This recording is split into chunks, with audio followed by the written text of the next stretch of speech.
አባትሽ ነው የሚያኖርሽ።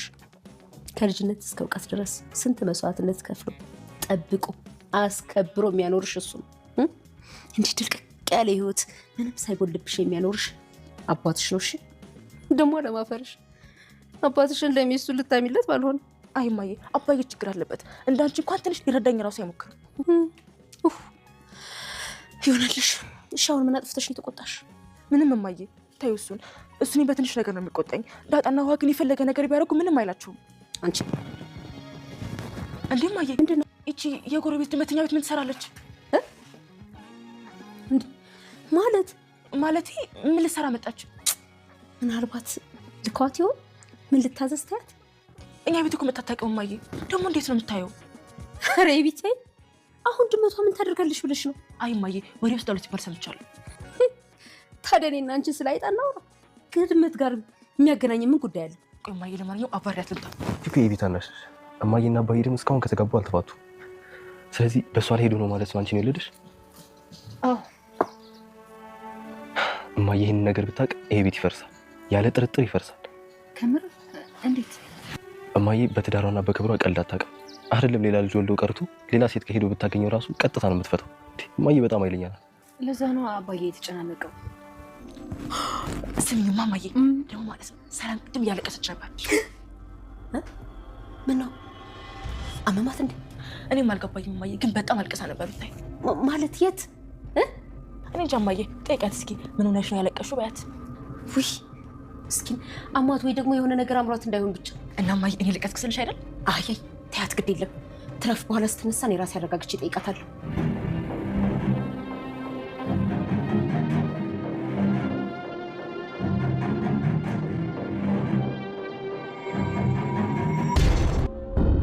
እባክሽ ሰላም ተጠንቀቂልኝ። እንዴ ጋሼ፣ ከዚህ በላይ እንዴት ነው የምጠነቀቀው? እሺ አሁን ስለ ልጄ ንገረኝ። ልጄ ምን አይነት ናት? ወይ ደግሞ ፎቶ አካላ ሀሰኝ ማንን ነው የምትመስለው? አንቺን ነው የምትመስለው። የእውነት እኔ ነው የምትመስለው?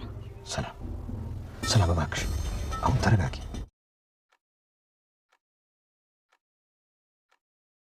አቶ ደረጀ ለረጅም ዓመት ብቻውን ደብቆት የነበረውን ሚስጥር አፈነዳው።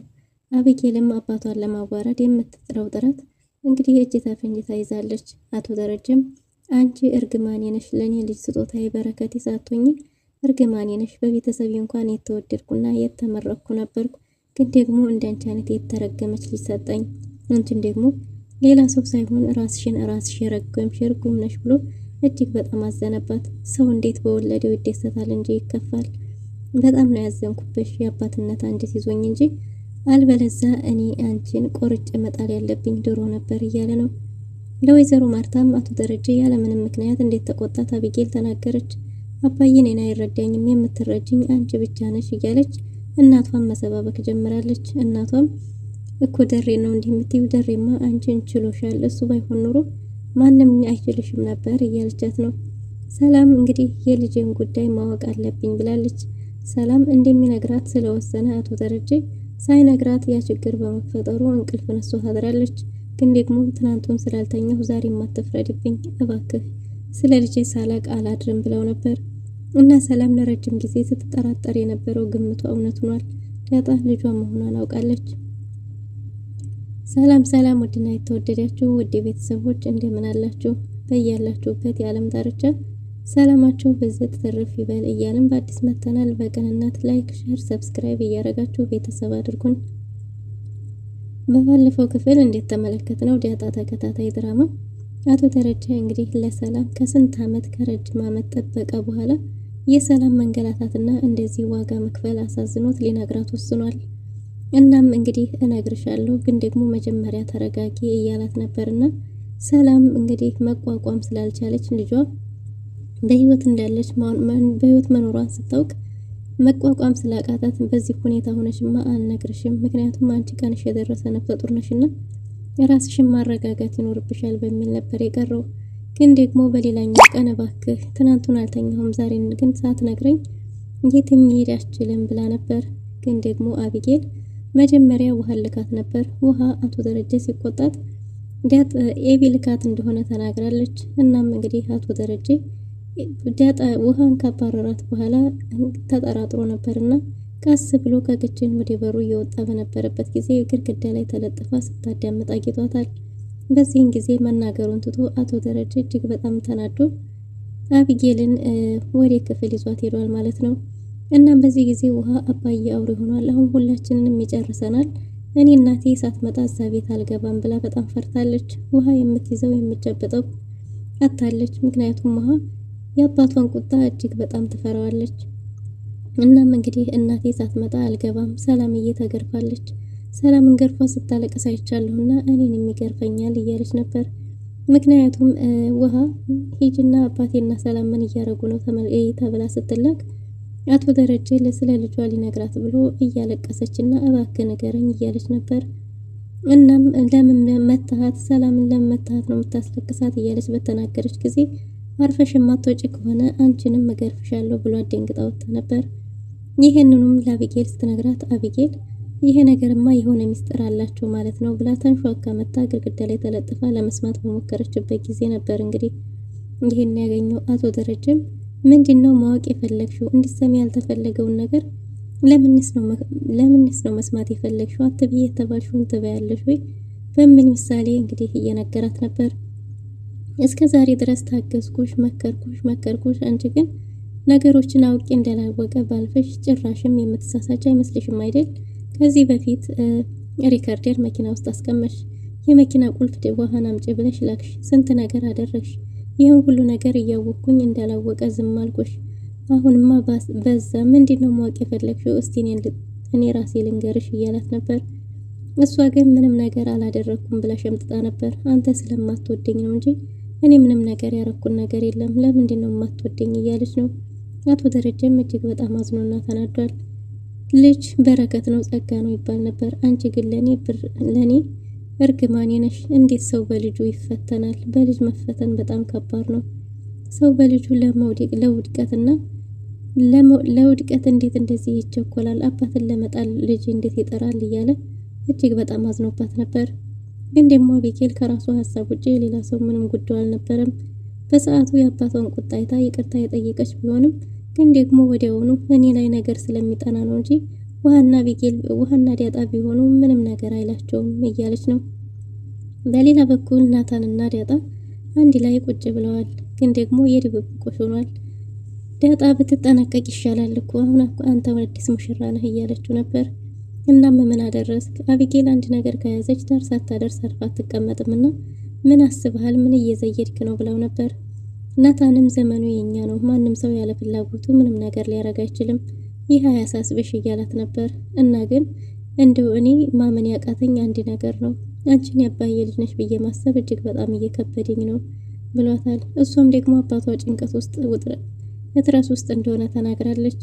እናም አባዬ በጣም እየተጨናነቀ ነው፣ ግን እትዬስ እኔ ልጁ መሆኔን ስታቅ ምን ትል ይሆን ብላ ነበር።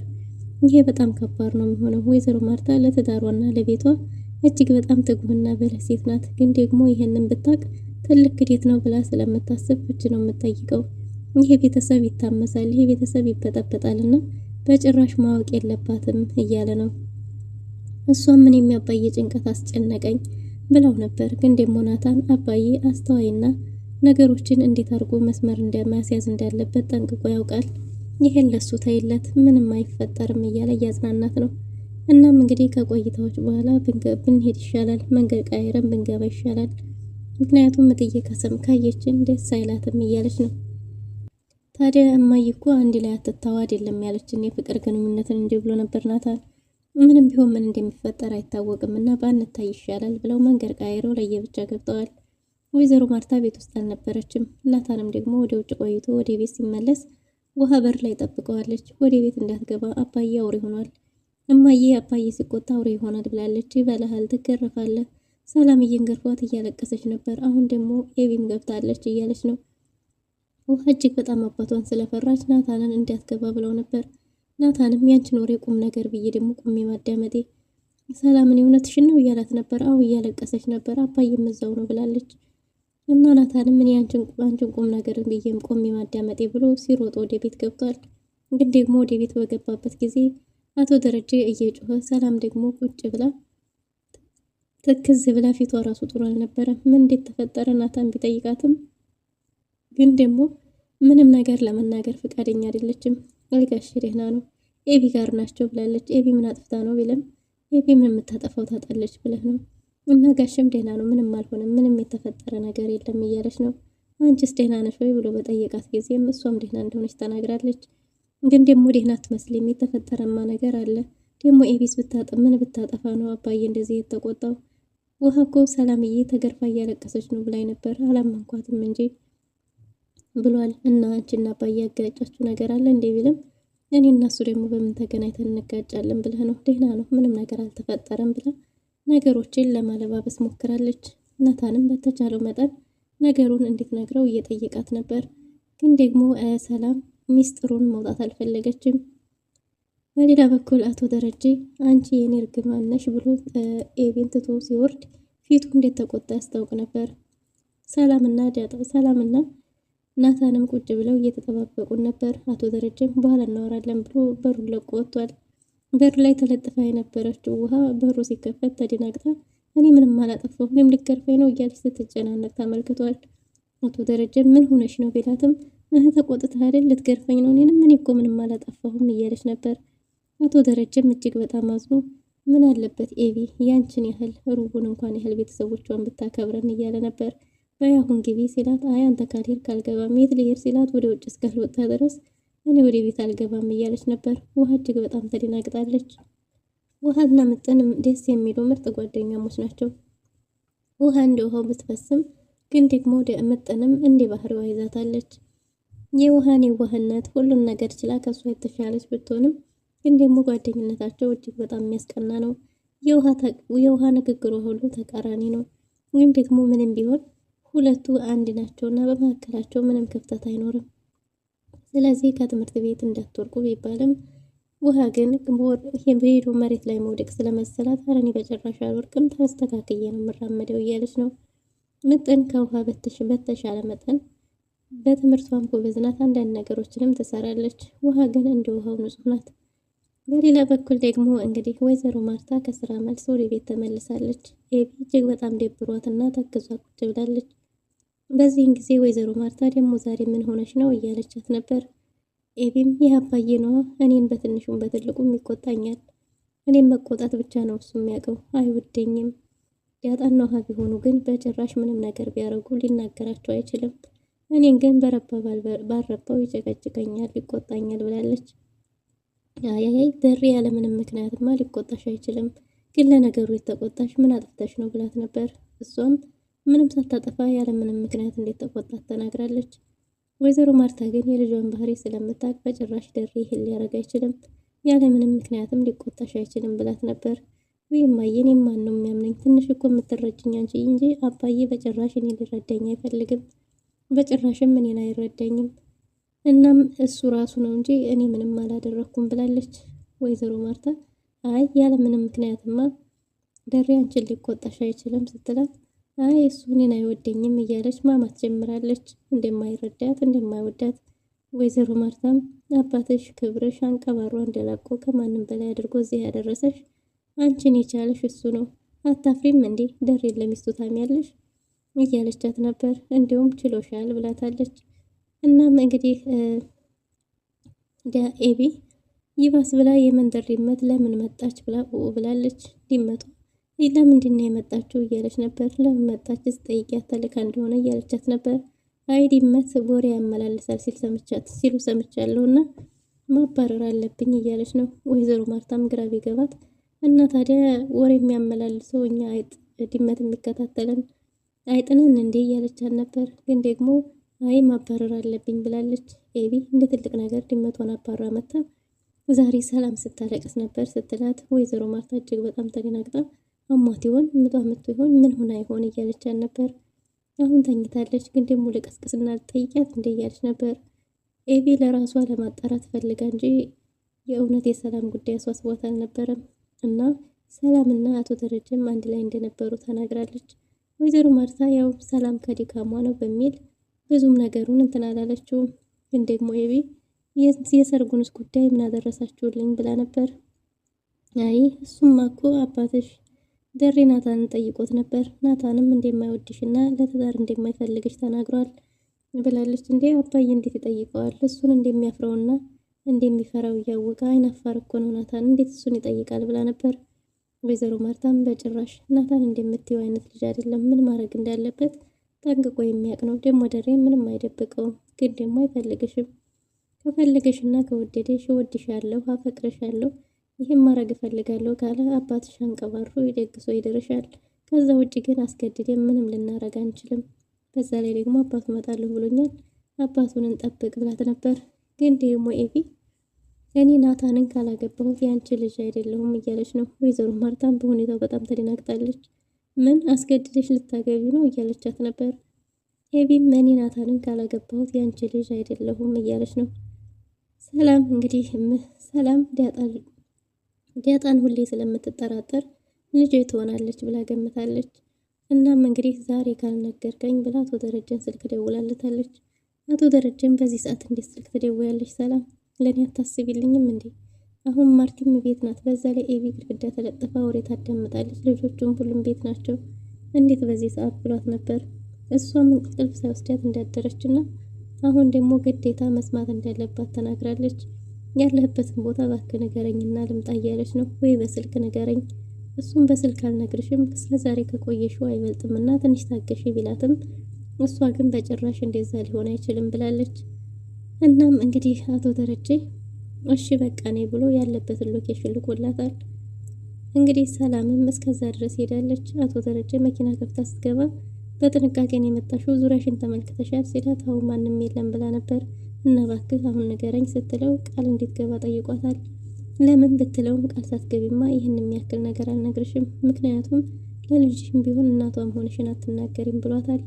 እንዴ ለምን ይህን ያህል ጊዜ ቆይቼ ብትልም እሱ ነገሮችን አስተካክሎ ለወይዘሮ ማርታ ራሷ አሳምኖ እስከሚነግራት ድረስ እሷ በጭራሽ ለማንም ትንፍስ ማለት እንደሌለባት ቃል አስገብቷታል። እምቢ ካልሽ አልነግርሽም ብሏት ነበር። እናም በልጇ ስም አስምሯት ልጇን እንግዲህ ሊነግራት ሲል የጠረጠርኩት እንዳይሆን እያለች ነበር። እሱም ደግሞ ዳጣ ልጇ እንደሆነች ነግሯታል። ሰላምም የሰማችውን ማመን አቅቷት ትንፋሽ አጥሯታል።